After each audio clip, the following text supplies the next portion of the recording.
반갑습니다. 정라원입니다. 오늘 설명회 브이로그 찍어보려고 합니다. 지금 빨리 가야 돼가지고 일단 갈게요. 차 막혀가지고 늦었어요. 설명회를 늦은 건 아니고 좀 여유있게 도착했어야 되는데 수능국어 학습법에 대해서 이야기를 할 생각입니다. 잘 들어보세요. 네, 오늘 받으신 자료 중에 제 얼굴 나와 있는 거 있거든요. 비슷하게 생겼죠? 찾기 어렵지 않으실 겁니다. 네, 설명회 많이 다니시는 걸로 제가 알고 있습니다. 뭐 이런저런 얘기 많이 들으셨을 텐데 힘드시죠? 짧게 끝내겠습니다. 그 브로셔에 보시면은 제 수업에 관한 이야기가 다 나와 있습니다. 1년간 어떤 교재를 어느 시기에 하는지, 그 각각 시기별로 어떤 수업 진행하는지, 관리 어떻게 하는지, 어떤 학생들이 들으면 좋은지, 제가 생각하는 수업의 가치가 뭔지 다 나와 있습니다. 그래서 그런 내용들, 커리큘럼 안내는 다 생략을 하겠습니다. 그게 좋으시죠? 제가 오늘 준비한 주제입니다. 내리막길을 걸어야 된다. 순서는 어떻게 진행을 할 거냐면 일단 저를 다 처음 보실 테니까 제 소개 간단히 올리고 제가 두 가지 내용을 준비를 했습니다. 그래서 이 두 가지 주제에 대해서 말씀드리고 끝에 인사드리고 시간표 안내드리겠습니다.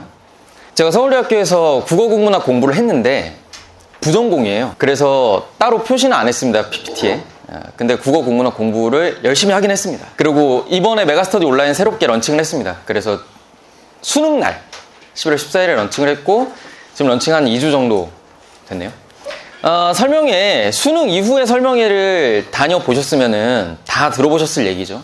출제 경향, EBS 이런 얘기를 한단 말이에요. 표준 점수가 어떻고 선택 과목 어떻고 다 얘기를 하는데 이번에는 제가 어떤 얘기를 할 거냐면 공부하는 학생들 입장에서 이야기를 한번 해보겠습니다. 올해 6월 모의고사 굉장히 어려웠습니다. 국어 기준입니다. 그리고 9월이 좀 쉬웠습니다. 이 상황에서 이제 9월 모의고사 끝나고 수능이 어떻게 나올 거냐에 대한 예측을 사람들이 많이 했습니다. 보통은 중간 정도 나올 것이라고 예측을 했고 실제로 그렇게 나오긴 했습니다. 근데 제가 여기서 의문을 갖는 건 뭐냐면 이 수능 난이도를 예측하는 게 학생들 입장에서 무슨 의미가 있냐는 거죠. 자, 만약에 1등급 컷이 93점으로 예측이 된다. 그럼 학생들 공부하는 게 달라집니까? 아니거든요.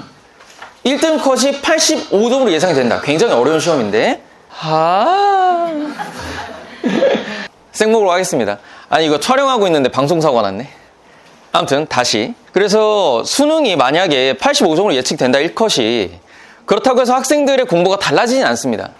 그러니까 국어는 출제 경향이 어떻게 된다고 해서 공부할 때 달라지는 것도 없고 가르칠 때 역시 달라질 게 아예 없습니다.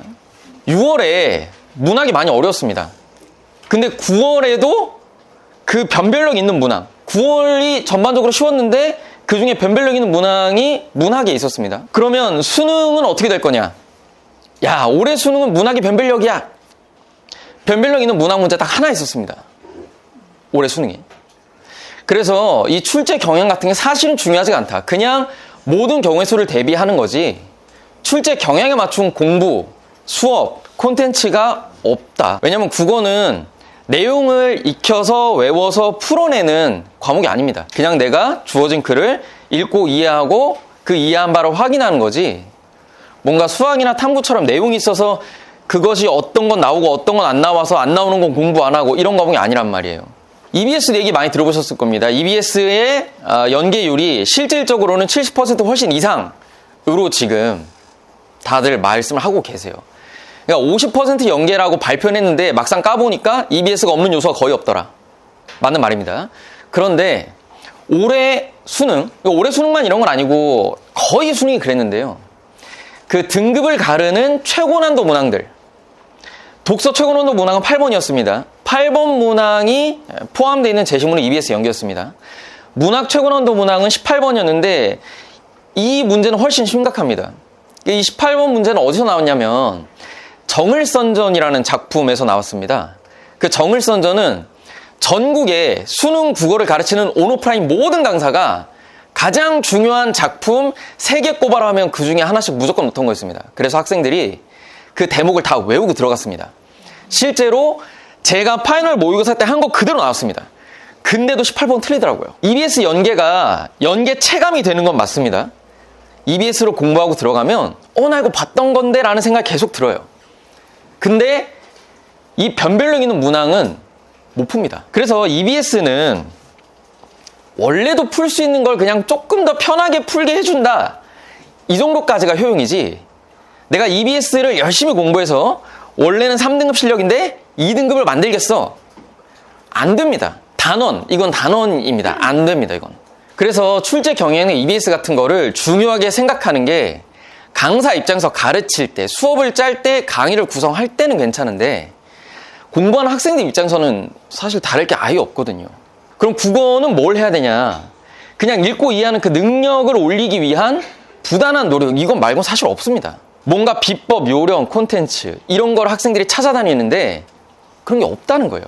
그런 게 있으면 저도 여기서 막 공부하고 하고 싶은데 없습니다. 그럼 학생들 성적 어떻게 올려야 되는가에 대해서 이야기를 해드릴 건데, 지금 보시는 화면은 제가 1년간 방송으로 참여했던 재수 서바이벌이라는 프로그램입니다. 어머님들 혹시 그 미미미누는 아시죠? 다 아신단 말이에요. 그럼 헬스터디도 아시겠네요. 그쵸? 헬스터디가 작년에 엄청난 흥행을 했습니다. 야, 이거 오마주에서 한번 흥행을 시켜보자 라고 해서 SBS에서 그 운영하는 유튜브 채널이 있습니다. 가갸 거교 고교라는 채널이 있는데 그게 교육 예능 위주의 유튜브 채널입니다. 거기에서 이 재수 서바이벌이라는 프로그램을 기획을 했습니다. 작년 이맘때. 그래서 그때 제가 섭외가 돼서 올해 1년간 이 프로그램에 참여를 했습니다. 저는 노베이스반 학생들을 지도를 했는데요. 뭐 여기 어머님들께서는 자제분들이 노베이스는 아니겠지만 죄송합니다. 자, 그래서 여기 그 24학년도 수능 성적이 나와 있는데 아마 숫자가 작아서 잘 안 보이실 거예요. 제가 좀 읽어드리면 이 옆에 있는 남학생 국어 4등급, 수학 4등급, 영어는 좀 합니다. 영어 2등급, 화학 1, 4, 주과학 1, 3. 좀 답이 없죠. 옆에 있는 김수진이라는 학생은 예체능반 학생이었는데 국어, 수학 5등급, 영어 4등급, 생활교육, 사회문화 5등급, 3등급. 답이 없죠. 근데 저는 국어만 지도하니까 국어만 이야기를 해보겠습니다. 이사수능 이 상태였습니다. 자, 이 학생들 변화가 어떻게 됐을 것 같습니까? 뭐 올랐으니까 가져왔을 텐데 이렇게 됐습니다. 와, 제 예상보다 많이 놀라시네요. 사실 이렇게 성적이 오르려면 제일 중요한 건 뭐냐면 학생들의 열정, 의지, 투지, 노력입니다. 근데 여긴 설명이니까 제 자랑 조금만 하겠습니다. 대한민국 교육 예능 역사에서 이렇게 2명 탁탁 찍어서 국어 성적 올린 게 제가 처음입니다. 국어를 예를 들어 4등급 학생들 100명을 가르치면 그 중에 한 3, 4명은 이렇게 성적이 오릅니다. 그래서 어머님들 설명회 다녀보시면은 이 강사들의 성과 지표에 이런 학생들이 꼭 껴있습니다. 근데 정말 신기하게도 주변에는 없어요. 이 교육 예능 역사에서 이거 한 게 지금 제가 최초입니다. 대한민국. 그래서 물론 이 학생들이 잘한 건데 제 지분 조금 있지 않나 해서 제가 어떻게 가르쳤는지 이야기를 해드리려고 합니다. 제가 여기서 콘텐츠랑 커리큘럼에 관한 이야기를 드릴 건 아니고 이 공부의 방향에 대한 이야기를 해드릴 겁니다. 지금 보시는 화면이 학생들이 처음에 수능 공부할 때 접하게 되는 교재예요. 일반적으로 이렇게 합니다.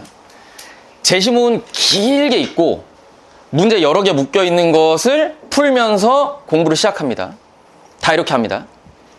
비유하자면 이거는 뭐랑 비슷하냐면 수학 공부를 하는데 이 12월 말 1월 초에 공부 시작하면서 4점짜리 최고 난도 문항으로 공부를 시작하는 거랑 똑같습니다. 유독 국어만 학생들이 다른 과목과 다르게 시작부터 실전을 해버려요. 근데 이걸 열심히 하고 내가 힘들게 지내면 성적이 오를 거라고 생각하는데 그렇지가 않습니다. 국어도 당연히 눈에 보이진 않지만 단계가 있고 개념이 있고 과정이란 게 있습니다. 근데 그걸 다 생략한단 말이죠. 제가 방송에 섭외됐을 때 학생들이 기대를 많이 했을 거 아닙니까? 방송국에서 섭외한 강사래 이러면서. 근데 첫날 와서 본 게 이거거든요. 실제 제 첫 수업입니다. 이게 첫날 하는 수업입니다. 이게 좀 국어 수업 시간은 아니지만 빈칸 한번 채워볼까요? 여기 어떤 말 들어가면 괜찮을 것 같습니까? 천재십니다. 과일 들어가면 됩니다. 20초만 수업을 하겠습니다. 이렇게 사과, 포도, 귤 이런 식으로 정보들이 대등하게 나열되는 걸 학교에서 뭐라고 배우냐면 병렬이라고 배웁니다. 이렇게 병렬로 정보가 조직이 되면 상위 정보라는 게 생깁니다. 어머니들 지금 이거 보시고 과일이란 말을 떠올리신 게 그 상위 정보입니다. 그럼 수능에서는 어떤 식으로 문제를 내냐면 제시문에는 사과, 포도, 귤만 써줍니다. 다른 건 안 써줍니다. 그리고 선택지, 정답을 어떻게 구성을 하냐? 포도가 과일입니까? 이렇게 물어봅니다. 제시문에 과일이라는 말은 없습니다. 좀 비유적으로 표현한 거고, 물론 이게 전부는 아니지만.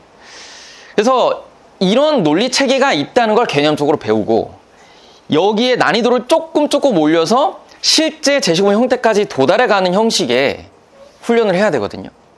그러면 그 단계를 밟아가는 과정 속에 반드시 구멍이 발견이 됩니다. 그런 빈 구멍을 채워나가는 식으로 공부를 훈련을 해야 됩니다. 그러니까 학생들이 기대를 많이 품고 왔는데 첫날 이러고 있으니까 뭐 방송국에서 섭외한 강사를 하는데 왜 이러고 있어? 이 친구들이 말은 못하죠. 저랑 친하지도 않고 아직. 한데 그 눈빛과 행동이 이 불신. 왜냐면 이게 학생들이 고3 돼서 혹은 재수할 때 수능 공부 시작하는 과정에서 이렇게 하고 있으면은 뭔가 불안하거든요. 되게 역행하는 것 같고 뒤처지는 것 같고. 근데 어쨌든 이 친구들은 설득이 돼서 성적이 올랐기 때문에 지금 되게 감사해하고 있죠. 그래서 이 친구들 성적이 다 올라서 후속 방송을 찍었는데, 성과 방송을 찍었는데 그 카메라 있는데 와서 절을 하더라고요. 물어보니까 PD가 시켰다고 하는데 굉장히 민망했던. 제가 정리를 좀 해드리면, 학생들이 원하는 공부, 학생들이 생각하는 팬시한 공부는 이런 애들입니다. 실전 모의고사, 강사 엔제, EBS 변형, 이런 걸 학생들이 원하는데 사실 이것은 단계를 건너뛰면 효과가 없습니다. 학생들이요, 특히 학군제 학생들이 안 쉽니다. 선생님 우리 애는 쉬는데요. 잘 안 쉽니다. 진짜 열심히 힘들게 삽니다. 근데 국어에 대해서는 유독 학생들이 국어는 집 팔아도 안 된대. 목동 집값 비슷한데, 그쵸? 쭉 내려와서 이 쉬운 단계부터 점검을 해야 되거든요.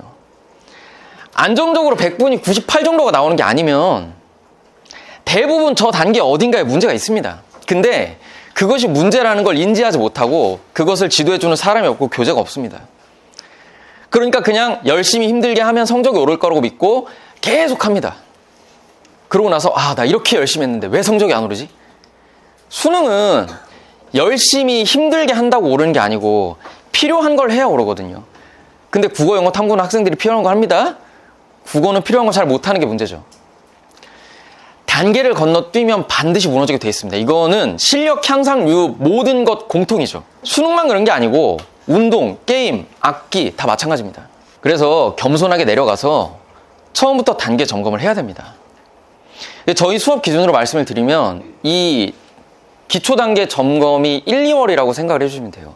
이걸 뭐 주구장창 할 수는 없겠죠. 당연히 실전을 위한 훈련을 많이 해야 되고 비중이 높아야 되는데 저희 수업상에서는 1, 2월이 이 기초 점검 단계에 해당합니다. 그래서 학생들이 뭘 믿어야 되냐면 기초가 좋아지고 정말 단단해지면 그 다음 단계가 자동으로 되고 쉬워진다는 걸 믿어야 돼요.